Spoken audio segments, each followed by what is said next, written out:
오늘 밤에 우리에게 주실 하나님 말씀을 받겠는데 오늘은 고린도전서 10장 13절 말씀을 우리가 받겠습니다. 고린도전서 10장 13절.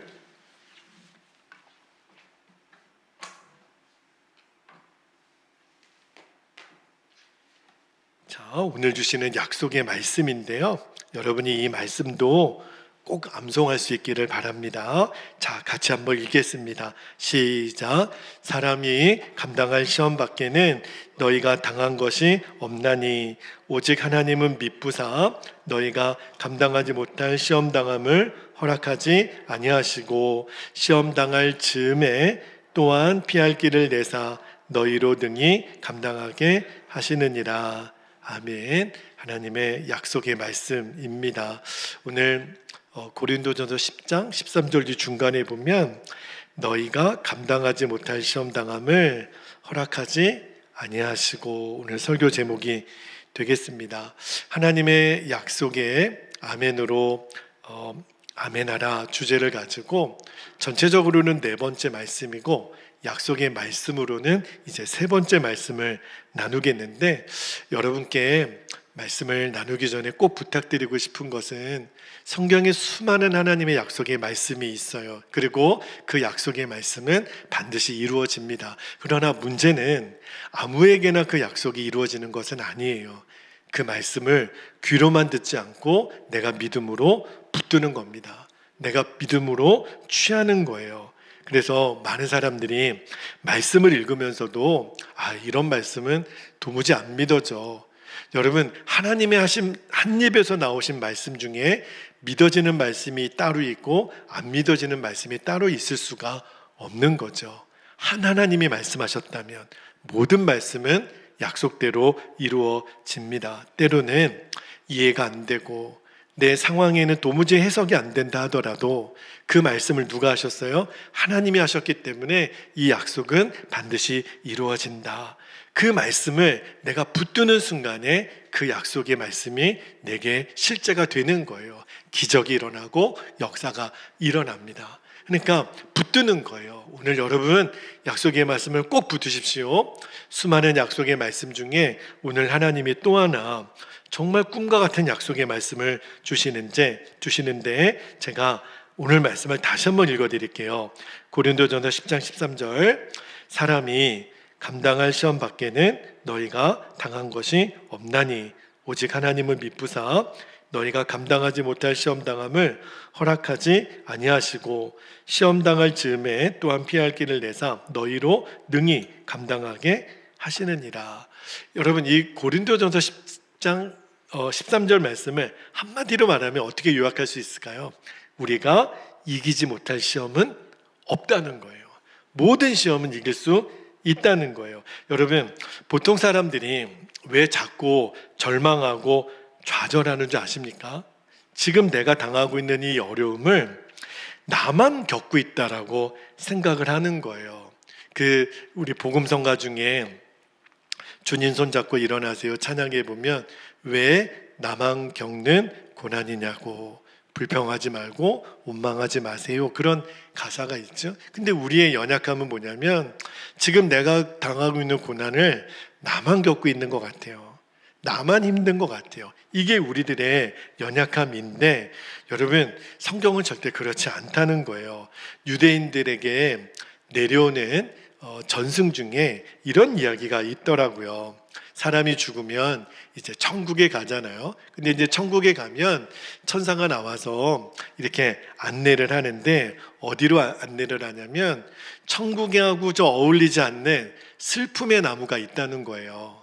왜 슬픔의 나무가 있냐면 우리가 사는 동안 내가 겪고 있는 슬픔, 내가 겪고 있는 고난이 나만 겪고 제일 크고 내가 제일 아프다라고 생각하는 사람들이 천국에 도착하니까 천사가 안내를 하기를 슬픔의 나무로 안내를 하면서 이렇게 얘기를 하는 거예요. 당신이 생각했을 때 당신이 제일 크고 아프고 상처 있는 그 슬픔을 이 나무에 걸고, 그리고 이 나무를 지금 다녀간 사람들이 많거든요. 이 나무에 자기 나름대로 슬프다고 생각하는 사람들이 그 나무에다가 다 그렇게 걸어놓고 간 거예요.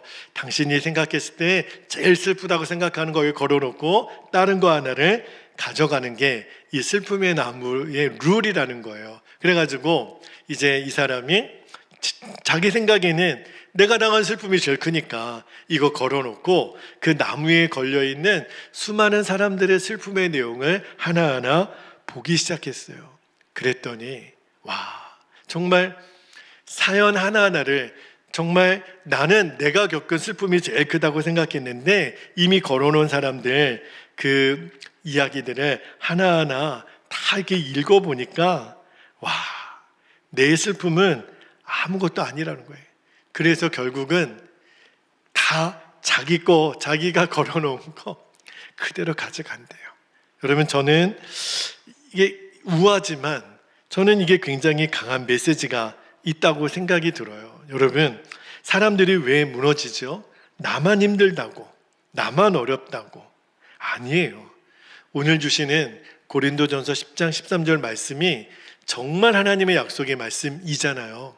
하나님은 말씀하시기를 아니야, 너가 감당하지 못할 시험 당함은 없어. 다시 말하면 슬픔의 나무에 내 슬픔이 제일 커 라고 걸어놓을 수 있는 사람이 없다라는 거예요. 또 하나, 시험을 당하더라도 내가 너희를 위하여 피할 길을 내줄 거야. 이게 오늘 약속의 말씀의 핵심이에요. 여러분, 우리가 잘 아는 동방의 의인이었던 욥도 이유를 알지 못하는 시험을 당했잖아요.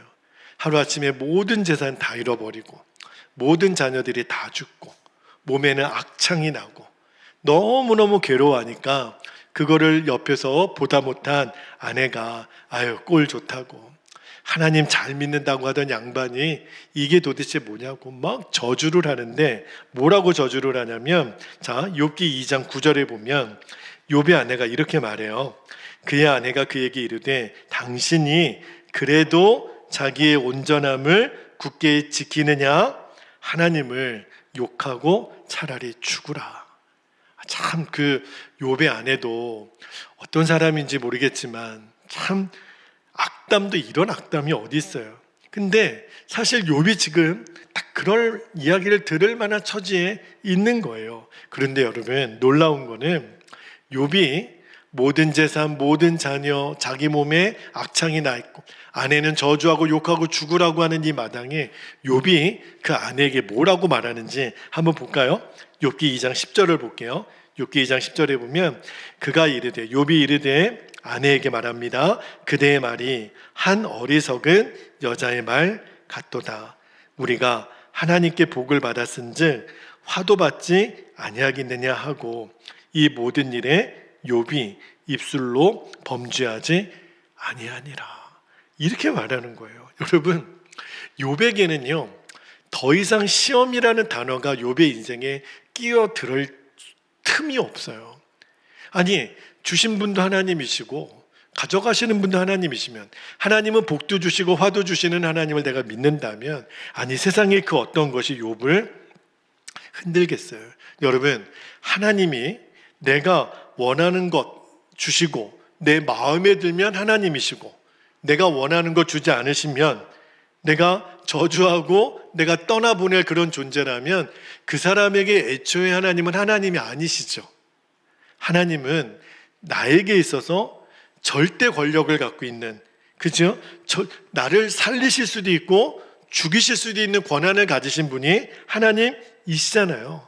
욥이 그 믿음을 가진 거예요. 그러니까 욥이 이런 것까지는 시험이 안 돼요. 너무 놀랍죠? 그래서 하나님이 결국은 욥에게 마지막에 해피엔딩으로 끝나게 하시죠. 자, 욥기 42장 10절에 보면 이렇게 말씀하죠.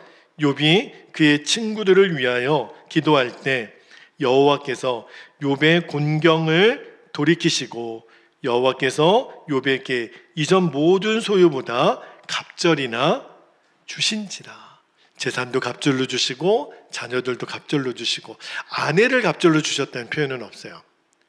네, 그거는 좀 재밌는 표현이긴 한데 어쨌든 결국은 욥이 갑절의 복을 받은 것으로 욥기는 마무리가 돼요. 여러분, 물론 저와 여러분에게 다 말 못할 아픔이 있고 시험이 있죠.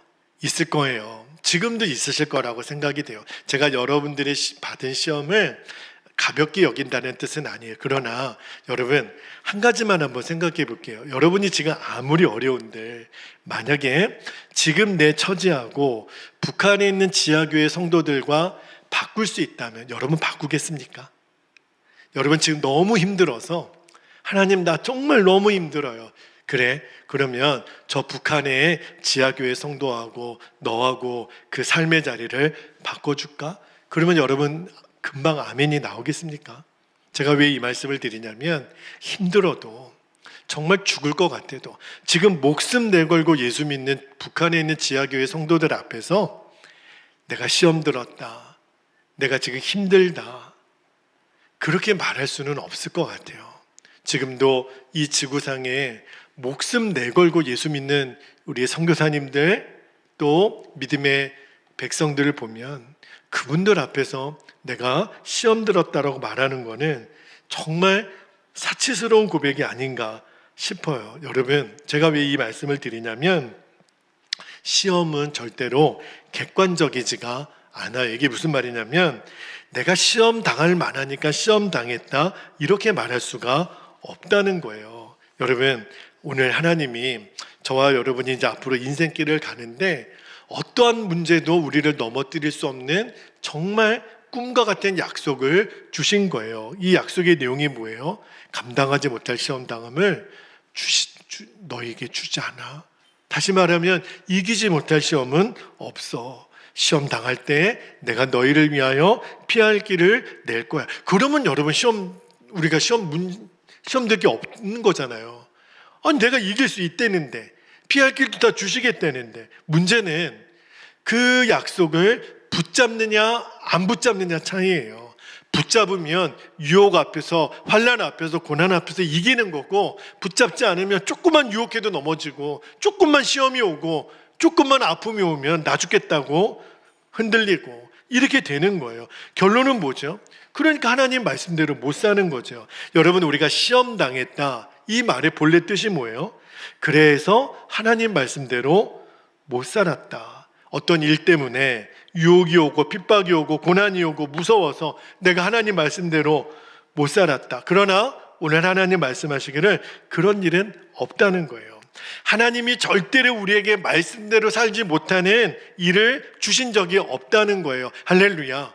여러분, 이 약속의 말씀을 꼭 믿게 되기를 축복합니다. 그런데도 우리는 이렇게 얘기를 해요. 목사님, 하나님 말씀대로 살면, 그래서 내가 실패하면, 그래서 내가 무너지면 책임지실 거예요? 내 코가 석자인데 먹고는 살아야 되지 않느냐고. 나도 어쩔 수 없어서 그랬다고. 그런데 오늘 말씀은 아니라는 거예요. 다 핑계라는 거예요. 하나님이 분명히 감당치 못할 시험당함을 주신 적이 없다고 말씀하시잖아요. 실제로는 내가 하나님의 약속을 안 믿는 거예요. 그러니까 움츠리고 온갖 핑계를 대는 거예요. 그러니까 하나님을 안 믿는 거예요. 하나님이 하신 말씀을 안 믿는 거지, 형편이 어려워서 내가 말씀대로 못 사는 거 아닙니다. 우리가 그동안 속고 있는 거예요. 나도 어쩔 수 없었어. 그게 아니라 하나님 말씀을 진짜로는 안 믿었던 거예요. 어떤 목사님이 우리가 하는 대부분의 기도는 쓰레기통에 들어간다, 되게 과격적인 표현을 쓰신 적이 있어요. 약간은 어떤 의도로 했는지는 알겠지만 저 같으면 그런 표현은 안 쓰겠어요. 아니, 모든 기도가 하나님 받으시는데 왜 쓰레기통에 들어간다고 표현하셨을까? 근데 그 목사님 하시는 말씀이 뭐냐면, 기도했다면 그 기도는 믿음대로 우리가 하나님 믿음의 고백을 드리는 게 기도잖아요. 그런데 기도는 했는데 실제는 믿음대로 살지 않아요. 그러면은 그 기도는 쓰레기통에 들어간다는 거예요. 근데 우리는 이렇게 핑계를 내죠. 내 코가 석자니까. 이럴 때는 하나님 말씀 슬쩍 제껴놓고 세상 방법대로 좀 할 수도 있는 거지. 뭐 이렇게 융통성이 없냐고. 아니요. 하나님은 융통성의 하나님이 아니에요. 우리가 정말 믿음대로 기도했다면 이제 우리의 삶이 증명이 돼야 돼요. 믿음으로 기도했다면 믿음의 행동이 나오는 거죠. 그런데 믿음으로 기도했는데 실제로 내 삶에는 하나님 말씀대로 어떻게 다 살아? 적당히 믿어야지. 나도 적당히 좀 즐겨야지. 인간적인 방법도 좀 써야지. 그러면 그 사람의 기도는 그 목사님 표현에 의하면 쓰레기통에 들어가고 아무런 역사가 없는 시간 낭비라는 거라고 말씀을 하시더라고요. 제가 어느 정도는 공감이 됐어요. 믿음의 기도를 드렸다면 믿음대로 사는 것, 이거를 강조하신 거구나. 그렇게 은혜는 받았는데, 또 하나 어떤 분들은 그렇게 얘기를 하세요. 알겠습니다, 목사님, 하나님 말씀, 약속의 말씀 좋아요, 내가 믿겠습니다. 그러나 저에게 좀 시간을 주세요. 아니, 말씀도 내가 좀 준비가 되어지면 그때 순종할게요. 내가 좀 마음에 좀 여유가 되면 그때 교회 가고, 내가 좀 마음이 좀 준비가 되면 그때 11조도 하고 헌금도 하고 내가 봉사도 하고 그러죠. 아직 제가 마음의 준비가 안 됐습니다. 근데 한번 거꾸로 묻고 싶어요. 언제 무슨 일이 있으면 마음의 준비가 되실까요? 여러분, 우리가 도대체 마음의 준비가 안 돼서 순종하지 못하겠다, 이게 도대체 어디에서 나온 생각일까요? 사실은 핑계입니다. 우리가 왜 기도를 해요? 하나님 말씀대로 살 힘을 얻기 위해서 기도하는 거잖아요. 근데 하나님 뜻이 뭔지도 알았어요. 깨달아졌어요. 하나님 우리 분명히 말씀하시기를 걱정하지 마. 감당하지 못할 시험 당하면 너에게 안 줘. 어떤 일을 만나도 너희는 피할 길을 내가 줄 거야. 그러면 하나님 말씀대로 이 약속을 믿는다면 하나님 말씀대로 지금 당장 순종 못할 게 뭐가 있어요? 하나님 다 책임져 주시고 다 해결해 주실 거고 피할 길도 주시는데, 그죠? 하나님 말씀대로 살면 하나님 역사하시고 반드시 하나님의 일을 이루시는데 우리가 믿지 못할 일이 뭐가 있겠어요? 그런데 우리들의 믿음이 연약하니까 자꾸 타협하는 거예요. 그러니까 하나님이 기도하라는 거예요. 왜 우리가 기도를 하죠? 기도할 때 성령님께서 나를 도우세요. 내 안에 있는 두려움을 성령님이 다 없어지도록 도와주세요. 염려가 떠나고 그리고 지혜가 생기고 하나님 말씀대로 사는 용기를 성령님이 주시니까, 그러니까 기도하라는 거예요. 그리고 기도했다면 이제 믿음의 행동이 나오는 거죠. 여러분, 오늘도 저는 이 자리에 예배하는 우리 성도들이 너무 좋아요. 너무 고맙고 감사하고 여러분이 너무 대견스럽습니다. 그런데 이따가 말씀 받고 기도할 때 여러분 방향을 정확히 잡으셔야 돼요. 내가 오늘 말씀을 듣고 믿었다면 내가 말씀대로 살게 하옵소서. 그렇게 정확하게 기도할 수 있기를 바랍니다. 어설프게 기도하니까 어설프게 하나님 때를 기다리는 거예요.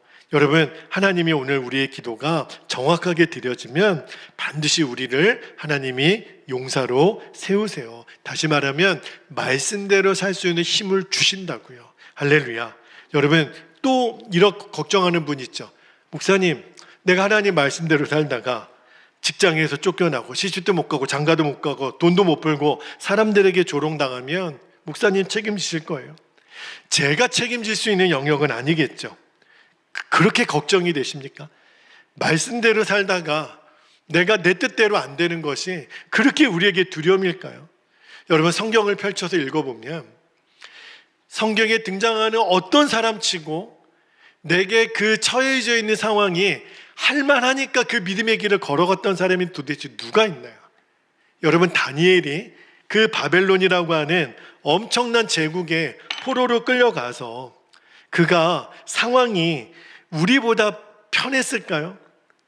그는 걱정이 안 돼가지고 그렇게 풀무불에도 들어가겠다 그러고 왕 금신상에 절하지 않고 내가 사자굴에도 들어가겠다고 그랬을까요? 힘들기로 치면, 걱정이 되는 걸로 치면 다니엘, 에스더, 성경에 나오는 수많은 사람들은 100배, 1000배 우리보다 더 어려운 길을 걸어갔죠. 그런데 그분들과 우리의 차이점은 뭐죠? 그분들은 진짜 하나님 말씀을 믿은 거예요. 하나님이 나에게 감당하지 못할 시험을 주시지 않는다. 피할 길을 반드시 주신다. 믿으니까 그 길을 걸어간 거예요. 근데 우리가 자꾸 길을 못 찾는 거예요. 하나님은 분명히 우리가 살아가는 동안에 길을 정해놓고 준비해놓고 기다리고 계신 줄 믿습니다. 그러므로 오늘 기도하는 중에 여러분들이 하나님 말씀대로 살면서도 이 세상에서 승리하는 그 길이 보여지기를 축복합니다. 기도 중에 여러분 이렇게 기도했으면 좋겠어요. 하나님, 제가 이런저런 이유 때문에 그동안 하나님 말씀대로 살지 못했던 나약한 믿음이 아니고 하나님이 정말 역사하실 수 있는 담대함으로 이 믿음을 걷게 하여 주옵소서. 하나님 그 길을 내주시옵소서. 사막에 물을 내시고 광야에 길을 내신 하나님, 저는 하나님을 신뢰합니다. 그렇게 여러분이 기도할 수 있게 되기를 축복합니다. 그래서 하나님이 우리에게 주신 복음이 있어요. 그게 뭐냐면 나는 죽고 예수로 사는 십자가 복음입니다. 왜 시험이 들지요? 우리가 나는 죽고 예수로 사는 복음을 잃어버려서 그래요. 여러분, 모든 시험의 정체가 뭐죠? 내 마음에 두려움이 생기고 염려가 생기고 자존심. 그러니까 마귀가 내 두려움, 염려, 자존심을 건드렸을 때 내가 거기에 무너지면 그게 시험 든 거예요. 그죠? 자존심 상해서 못 사는 거고, 염려가 돼서 못 사는 거고, 내가 두려우니까 못 사는 거고, 망할까봐 두렵고, 죽을까봐 두렵고, 사람들에게 무시당할까봐 두렵고, 내 생각대로 안 될까봐 두렵고, 그래서 우리가 시험 드는 거잖아요. 그런데 마귀가, 이놈의 마귀가 우리의 약점을 기가 막히게 알아요. 우리를 뭘 건들면 우리를 넘어뜨리기 쉬운지 저와 여러분의 약점을 마귀가 기가 막히게 알죠. 그래서 자꾸 두려움과 세상 유혹으로 우리를 시험하는 거예요. 마귀의 목적은 하나죠. 말씀대로 살지 마. 그러면 내가 너희들에게 다 줄게. 왜? 마귀가 알아요. 하나님 말씀대로 살면 우리가 다 승리하게 될 거라는 것을 마귀가 알잖아요. 그래서 말씀대로 못 살려고 우리를 두렵게 하고 염려거리를 주고 유혹을 하는 거예요. 그런데 내가 그렇게 아까 두려워하고 겁나고 내가 자존심 상했던 내 자아가 예수님과 함께 십자가에서 죽었다는 거예요. 이게 복음이에요. 시험들 내 존재 자체가 죽었으니까 이제는 시험들 내가 없어진 거예요. 할렐루야. 이게 복음이에요. 복음. 우리가 어떠한 시험도 이길 수 있는 비밀이 내 자아가, 시험들 내 자아가 죽었으니까 여러분이 정말 이거를 믿음으로 취하게 되기를 축복합니다. 이제 나는 정말 예수님과 함께 죽었고 예수님으로 산다. 이게 무슨 말이에요? 나는 이제 시험들 일이 없다. 그렇게 여러분들이 당당하게 고백하고 살게 되기를 축복합니다. 제가 한 가지 예화만 좀 나누고 너무너무 제가 은혜가 되어서 그 이야기를 좀 나누고 기도하겠는데 그 민병훈 목사님이라고 그 영락교회 권사님이신데 이분이 의사세요. 옛날에는 여러분 그 개인 병원이지만 종합병원 같은 역할을 하는 병원들이 많았잖아요. 근데 이제 주로 하시는 그 업종이 산부인과도 같이 겸해서 하시는데 이 민병훈 권사님이 하루는 그 병원에 행색이 너무 남루한 부부가 찾아오더래요. 근데 남편과 아내가 왔는데 아내의 얼굴이 심상치가 않아요. 사색이 된 거예요. 그래가지고 왜 그러십니까? 그랬더니 아내가 지금 너무너무 지금 몸이 안 좋은 것 같습니다. 선생님 진찰을 해주세요. 그래서 이 민권사님이 다 진찰을 해보니까 아주 악성암은 아닌데 그 안에 그 이제 이 여성의 이 몸 쪽에 나쁜 종양들이, 이 자궁의 종양들이 많이 있는 거를 발견한 거예요. 그래서 수술을 해야 되겠습니다. 그래야면 살 수 있습니다. 그런데 문제가 하나 있어요. 옛날에는 의료보험 이런 게 없었잖아요. 그래서 이 행색이 남루한 남편이 선생님 제가 지금 돈이 없는데 이 아내 수술을 하려면 얼마나 돈이 필요합니까? 근데 선생님이 말씀하시기를 50만 원 정도 듭니다. 근데 벌써 뭐 이게 4, 50년 전 이야기니까 옛날에 50만 원이면 지금으로 치면 수천만 원 정도 되는 돈이에요. 돈이 있습니까? 죄송합니다. 제가 돈이 없습니다. 그러나 선생님, 제가 어떻게 해서든지 돈을 마련해서 가지고 올 테니 제발 제 아내 수술을 진행해 주시기를 부탁합니다. 아, 그렇습니까? 그러면 수술 준비를 하지요. 돈을 마련해서 오십시오. 그런데 문제는 이분이 너무 집이 가난하고, 그리고 돈을 마련할, 그때는 뭐 은행 대출 이런 게 없죠. 그래가지고 이제 할 수 없이 잘 아는 친척집들을 간 겁니다. 친척들이 되게 잘 살아요. 그런데 문제는 이 내외는 예수님을 잘 믿는 신실한 그리스도인 내외입니다. 그런데 친척들은요, 다 한결같이 예수님을 안 믿는 사람들 뿐이었어요. 그래가지고 친척들을 찾아가서 사정 이야기를 합니다. 이만저만해서 아내가 수술을 받아야 되는데 50만 원 정도 돈이 필요한데 좀 돈을 빌려주시면 제가 나중에 꼭 갚겠습니다. 근데 친척들이 안 빌려주는 거예요. 돈이 있는데도. 그러면서 뭐라고 얘기를 하냐면 돈을 빌려주는데 조건이 있다는 거예요. 이번 수술 끝나고 너희 두 사람이 예수를 안 믿겠다고 하면은 돈을 빌려주고, 예수를 계속 믿고 또 교회를 계속 나가겠다 그러면 안 빌려주겠다는 거예요. 평상시에 그분들이 온 집안 사람들이 다 절에 다니고 무당 귀신을 섬기는 그런 문화 속에 있는데 이 내외만 예수님을 잘 믿는 것이 꼴보기 싫었던 거죠. 그래서 아내 수술비 마련하려면 예수 안 믿겠다고 각서를 쓰라. 그러면 돈을 빌려주겠다는 거예요. 와, 여러분, 만약에 여러분이 남편이라면 어떤 선택을 해야 될까요? 지금 50만 원이 필요해요. 친척들은 돈을 준대요. 예수 믿지 말라 그래요. 각서까지 쓰라 그래요. 그러면 어지간한 사람들은 일단은 알겠다고, 일단 아내부터 살리고 봐야 되잖아요. 그리고 그 수술비를 일단은 나중에 뭐 갚든지 어떻게 하든지 일단은 아내 살리는 게 먼저니까, 그죠? 그렇게 해도 할 만한데 이분이 어떤 결론을 내리냐면 단돈 50만 원에 예수님을 팔 수는 없잖아? 그런 생각이 들더래요. 그래서 친척들 앞에서 눈물이 그렇게 나더래요. 돈을 빌려주시면 제가 감사히 받겠지만 안 빌려주신다고 해서 제가 예수님을 안 믿겠다고 말할 수는 없겠습니다. 그냥 가겠습니다. 안녕히 계세요. 그리고 나왔다는 거예요. 그리고 아내가 있는 병원까지 막 울면서 오는 겁니다. 하나님, 어떡합니까? 아내는 죽어가는데. 그리고 이제 빈손으로 아내에게 가서, 아내는 지금 남편이 수술비 마련해서 올 줄로 기대하고 있는데 아내에게는 뭐라고 얘기를 하겠어요? 그런데 그냥 마음에 내가 돈 때문에 예수님을 팔 수는 없잖아? 그런 마음이 계속 들더라는 거예요. 그런데 또 한편으로는 그러면 아내는 죽으란 말인가? 정말 이러지도 못하고 저러지도 못하고 병원에 와서 아내에게 이렇게 얘기를 했대요. 여보, 미안해. 내가 백방으로 다 찾아봤는데 예수 안 믿으면 친척들이 수술비를 주겠다고 하는데 나는 도무지 그렇게는 못하겠어.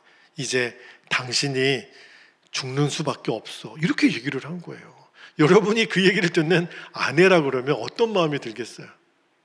솔직하게. 근데 기가 막히게도 이 아내가 여보, 정말 잘했어요. 너무너무 잘했어요. 그렇게 말해줘서 고마워요. 어떻게 우리가 믿는 예수님을 50만 원에 팔아요? 여보, 우리 집에 가요. 어차피 수술도 못 받는 거 우리 집에 가서 맛있는 거 먹고 그리고 하나님께 예배 드려요. 아내가 또 이렇게 나오는 거예요. 두 내외가 막 끌어안고 막 우는데, 근데 그 민병훈 권사님이 그 남편과 아내가 나누는 대화를, 이제 그 남편이 돈 갖고 온다고 했으니까 수술비 마련되었습니까? 라고 물어보려고 병실에 들어왔다가 이 내외가 이야기하는 거를 듣는 거예요. 나도 예수 믿는 권사인데, 당시 영락교회 성도들은 되게 프라이드가 강했던 때거든요. 내가 영락교회 권사인데 도대체 이 사람들이 갖고 있는 믿음이 뭘까? 너무너무 자신이 부끄럽다는 거예요. 그래가지고 병실을 문을 열고 들어가서 그 남편과 아내에게 이야기를 했대요. 저기 죄송한데 두 분이 나누는 이야기를 제가 들었습니다. 그리고 저 예수 믿는 권사인데 제가 이번 수술 돈 하나도 받지 않고 그냥 수술해 드리겠습니다. 아무 걱정하지 마시고 수술 받으세요. 그래서 그 내외가 아내가 수술을 받았어요. 그리고 건강이 회복이 됐습니다. 그게 남편이 너무너무 감사하잖아요. 그래서 그 민병훈 권사님에게 선생님, 권사님 너무 감사합니다. 제가 약속드릴게요. 제가 꼭 돈이 마련이 되면 아내 수술비 꼭 갖다 드리겠습니다. 권사님이 됐다고. 내가 말하지 않았냐고. 이미 이 수술비는 하나님이 다 해결했으니까 걱정하지 말고 돌아가서 건강 잘 챙기라고. 그래가지고 그렇게 인사를 하고 이제 집에 돌아갔어요. 그런데 이제 민병훈 권사님도 그 일을 잊어버렸죠. 한참 좀 시간이 지난 다음에 이제 잊어버릴 만한 쯤 돼서 외진 갔다가 들어오는데 그 내외가 병원에 찾아온 거예요. 예쁜 꽃다발하고 케이크하고 그 다음에 봉투에 50만 원 그 봉투를 가지고 온 겁니다. 아니 내가 돈이 없는 집안인 거를 아는데 어떻게 이렇게 선물하고 돈을 가져왔느냐 이렇게 물었더니 그 남편이 이야기를 하는 거예요. 제가 할 줄 아는 게 없어서 이렇게 노동일도 하고 열심히 돈을 모으려고 했는데 돈이 잘 모아지지 않았다는 거예요. 그런데 어찌하여 그 옛날에 여러분 주택복권이라는 거 혹시 기억나세요? 요즘은 뭐 로또며 뭐며 복권이 되게 종류가 많더라고요. 그런데 옛날에는 복권이 하나밖에 없었거든요. 주택복권. 쏘세요 그러면 푹 쏘가지고 이 판때기 돌아가는 거 있었잖아요. 그런데 1등에 당첨이 됐다는 거예요. 그래가지고 그 남편이 이거 수술비 내라는 모양이구나. 그래가지고 그 상금을 그대로 넣어서 가져왔다는 거예요. 근데 제가 여러분 요 얘기 준비하다가 좀 조심스러운 대목이 복권을 사라는 거구나. 여기서 은혜 받으면 안 돼요. 이 대목에서 은혜 받으면 안 됩니다. 복권은요 하나님 기뻐하는 일이 아니에요. 그러니까 그분의 간증에 나오니까 여러분에게 그대로 전해 드린 거예요. 근데 제가 그 민병훈 권사님, 영락교회 권사님 간증을 이렇게 전해 들으면서 그렇구나. 저는 그 내외의 믿음도 귀했고 이 권사님의 믿음도 너무 귀한 거예요. 이게 어떤 믿음이냐면 하나님은 정말 살아계시다라는 것을 믿는 거예요. 그러지 않으면 이런 결단 못합니다. 여러분 어느 남편이 아내가 죽어가는데 당신이 죽어줘야 되겠소? 누가 이렇게 말합니까? 그죠? 내 몸을 팔아서라도 아내부터 살려야 되는 게 인지상정인데 근데 믿음 지키겠다고 하는 게 뭐예요? 하나님 살아계시는 거. 하나님 피할 길을 주시는 하나님, 시험 감당하지 못할 시험당을 주지 않으시는 하나님을 믿으니까. 그리고 그 내외 믿음에 감동한 이 민권사님도 하나님 살아계신 하나님을 믿으니까 당장 그 50만 원 수술비를 안 받으면 본인에게도 손해가 되는 거잖아요. 그런데 이 내외도 그 민권사님도 너무 귀한 게 하나님 약속의 말씀을 진짜 믿은 거예요. 하나님은 피할 길을 주신다. 감당하지 못할 시험은 없다. 우리가 이기지 못할 시험 없다. 그 믿음이 이 놀라운 기적을 일으켜낸 거예요. 마지막 한 가지만요. 여러분에게 부탁드리고 싶은 거는 이 고린도전서 10장 13절의 핵심은 그래? 하나님은 정말 책임지시는구나. 나에게 복을 주시는구나. 문제를 해결해 주시는구나. 여기에 있지 않습니다. 이거는 열매예요. 우리가 먼저 드려야 될 게 뭐냐면 그래서 하나님이 고린도전서 10장 13절에 하신 약속의 말씀을 믿는 거예요. 그리고 내가 하나님 말씀대로 살겠습니다. 이 결단을 먼저 드리면 그 다음에 시험 될 것도 시험 안 되게 하실 뿐만 아니라 시험이 와도 피할 길을 내시는 것을 경험하게 해주신다는 거예요.